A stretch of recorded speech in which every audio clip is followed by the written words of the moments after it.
d'enchantement, de retour à l'enfance. Merci Carlos d'être de retour avec Ferdinand. Merci à vous. Well, obviously we know your love for, let's say, many different animal species, but I mean, from exotic birds, my sound again, hello.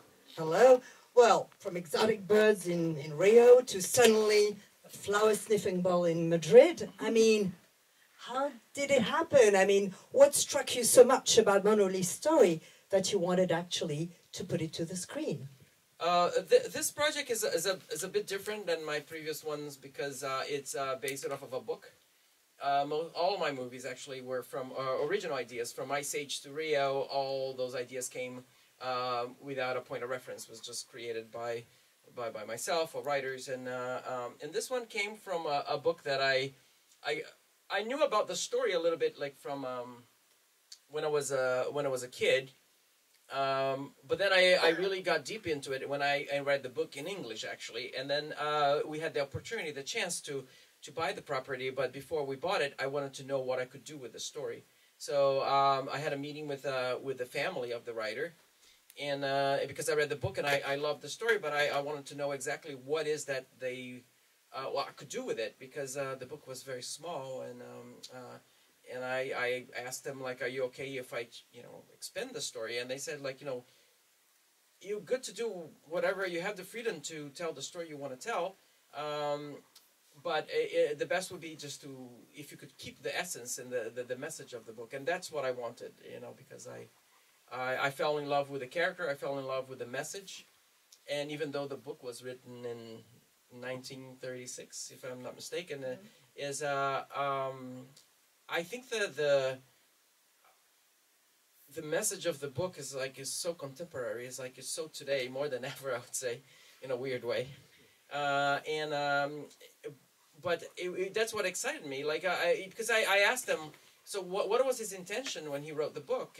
Does he intend the book to be, because the book was banned in Spain, was banned in Germany, was banned in Italy, and I was like, and I read the book, it's just like, why would they ban this kind of stories? And I think the reason. Am I talking too much? It's okay, go on. Okay. Am I too far? At one point you stopped. I just got carried away. Go on. So it was banned Spain, Germany, Italy, and? Okay, so let me finish that thought, and then we go back. Okay. We'll go. Sorry, I forgot that I was translating. No problem. You can do it. Yeah.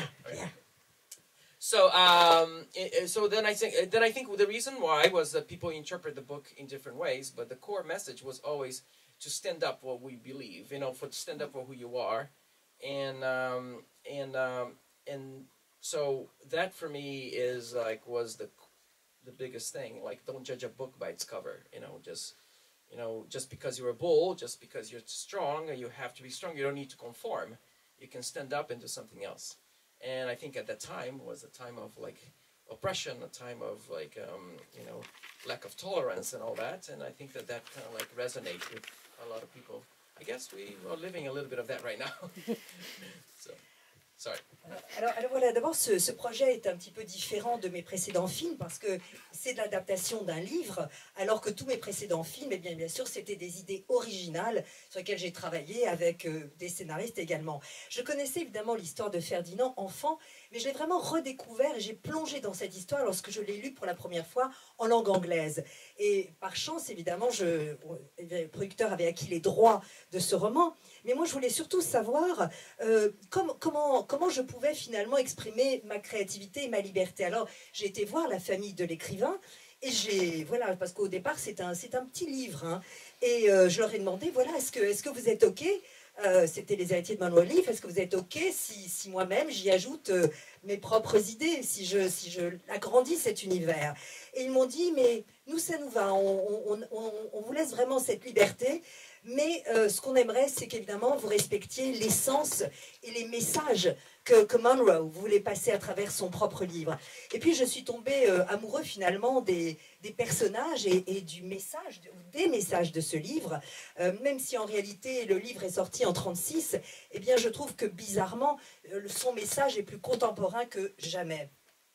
Alors, bien sûr, je voulais aussi leur demander quelle était exactement l'intention de l'auteur lorsqu'il avait écrit ce livre. Parce qu'à l'époque, le livre avait été interdit en Espagne, en Italie, en Allemagne, Je me demande pourquoi. Et donc, je me suis dit, voilà, forcément, il y a plusieurs interprétations possibles. Mais moi, ce qui m'intéressait, c'était l'interprétation et le message principal qui était, voilà, il faut se battre et rester par rapport à ce que l'on croit et par rapport à qui l'on est profondément. Alors, c'est vrai que c'est un peu ce qu'on dit, vous savez, ne jugez pas, enfin... En anglais, c'est une image avec un livre. En français, on dit plutôt, voilà, l'habit ne fait pas le moine, ou ne jugez pas les uns ou les autres par les apparences. Et c'est vrai que ce qui était intéressant dans cette histoire, c'est qu'on a tous l'image d'un taureau qui est fort, c'est vraiment surtout un taureau destiné à se battre. Mais en fait, la réalité, c'est qu'il n'a pas besoin, lui non plus, de se conformer. Et je crois qu'à l'époque, évidemment, on vivait des temps d'oppression, d'intolérance. Et je crois que finalement, c'est un petit peu aussi ce que nous vivons aujourd'hui. Question. Oui. Bonsoir. Je voulais savoir justement comment vous avez travaillé avec vos équipes pour transposer le livre sur grand écran. We started. The first thing I did was I want to capture the story, so I worked a long time just really trying just to get the moments of the book that I felt was important. And for me, the most important thing that in this movie, another thing that I did that was different from the other movies I've done, I started with the third act. I knew how the movie should end. I knew that moment that he sits down and faces the matador was the moment that I wanted to, that it was the most powerful part of the story. So I started there. So with that in mind, I needed to construct the character that I imagined from the book into that story. So the book was a little bit like the spine of the story, but then I had to expand it. I had to create new characters. I had to elaborate on the story. I need to understand a little bit more about Ferdinand, as a character, the character that I wanted to portray. So I worked a lot with the story team, just to use the book as a little bit of milestones for the story, but then really open up and create a whole new world. So even though it's based on a book, a lot of the story is original in that sense, because we had to recreate new characters. But one thing that is the most important, as transposing the book into the movie, was that no matter what, every character in the story needed to be going through a similar problem as Ferdinand, or needs to be experienced something similar to Ferdinand, or experience something with Ferdinand. So because Ferdinand was always, the movie was always from his point of view. And I think that is what was most important for me. And that was part of the big challenge. Okay, I'll add something to that after that.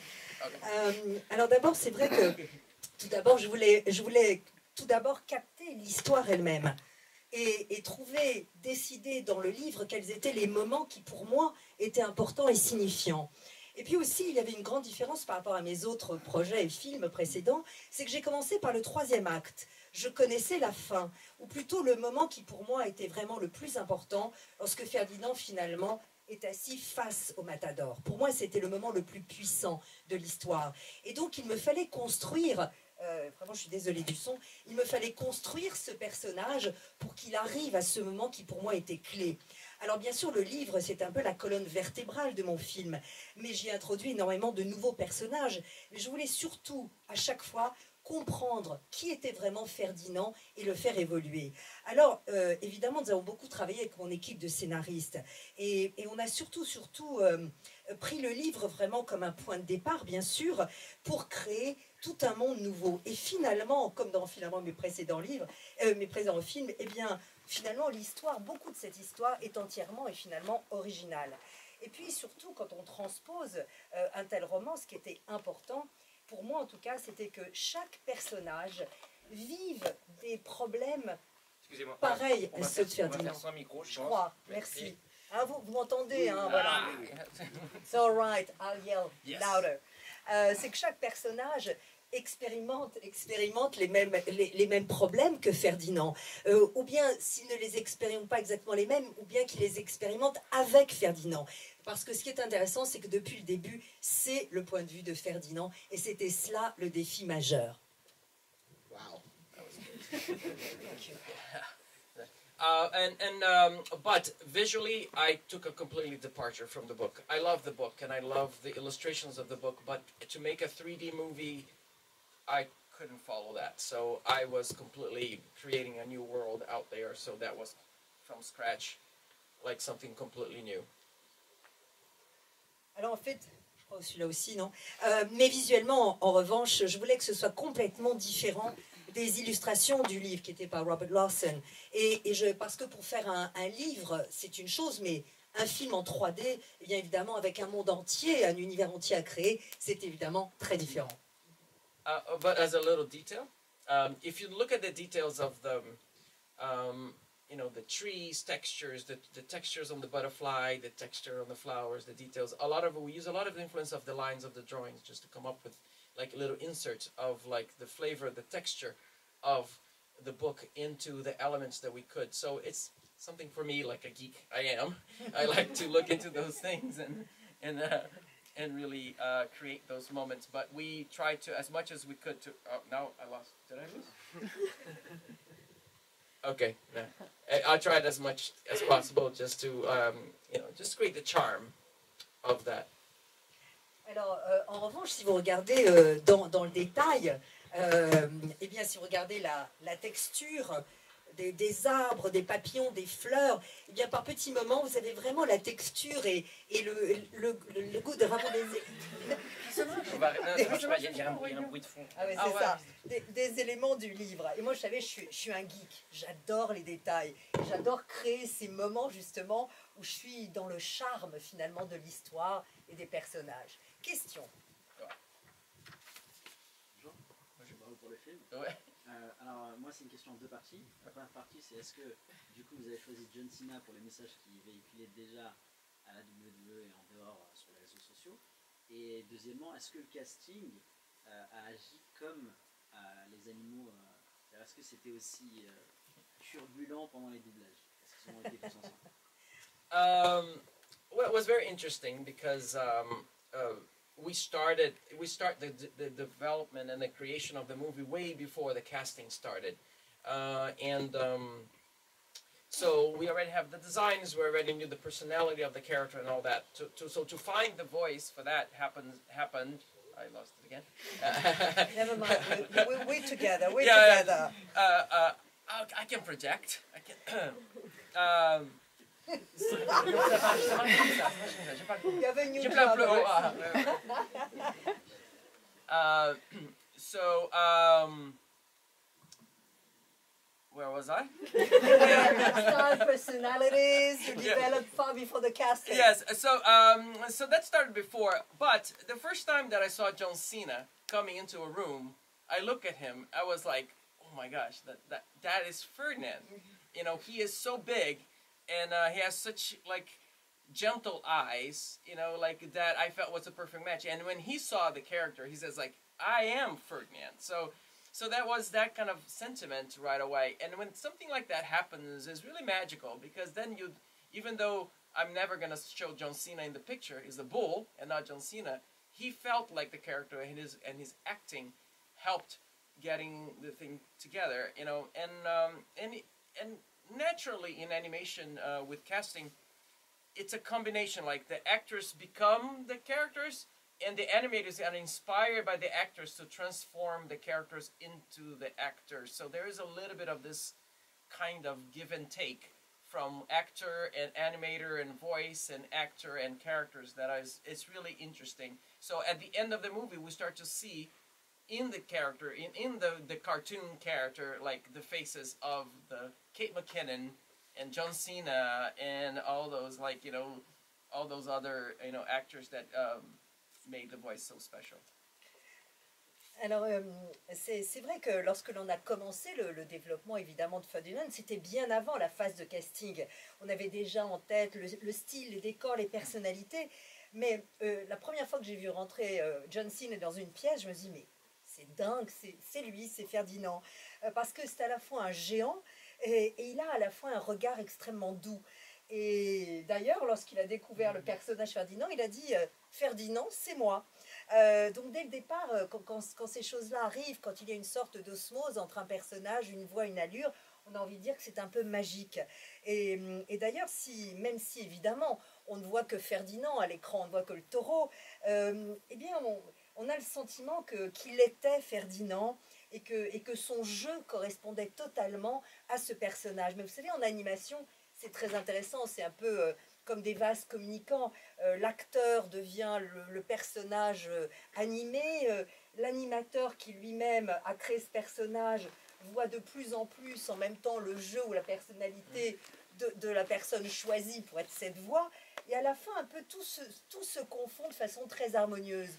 On voit l'acteur, nous, parce qu'on est tellement dedans, mais en réalité, c'est un jeu entre les acteurs, les animateurs, les voix, les personnages. Et d'ailleurs, à la fin, on voyait Kate McKinnon ou bien John Cena, nous deux, mais c'est vraiment une sorte de synergie qui est assez magique. Autre question, oui. N'avez-vous pas peur d'entrer un petit peu dans le débat des anti et des pro-corrida? Et comment fait-on pour manger un steak après avoir vu ce film? Have you eaten a steak since you saw I did the movie? Just today. Voilà, le steak, il l'a mangé aujourd'hui, while we're in France, steak fish. There was a debate from the beginning. I knew that the story was about a bull that didn't want to fight, that had a matador, that they end up in the ring, and he decides not to fight. I couldn't get away from that. So that was the fact, you know.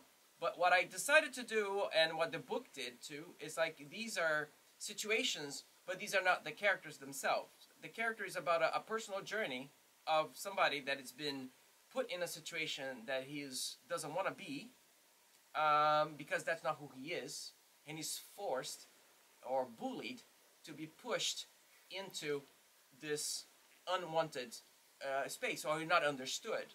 And the journey of the movie is not, you know, is not like who's gonna win the fight, but how, you know, it's mostly about like Ferdinand standing up for what he believes and the reward that he gets at the end when people see him for who he truly is, but on the inside, not from the outside.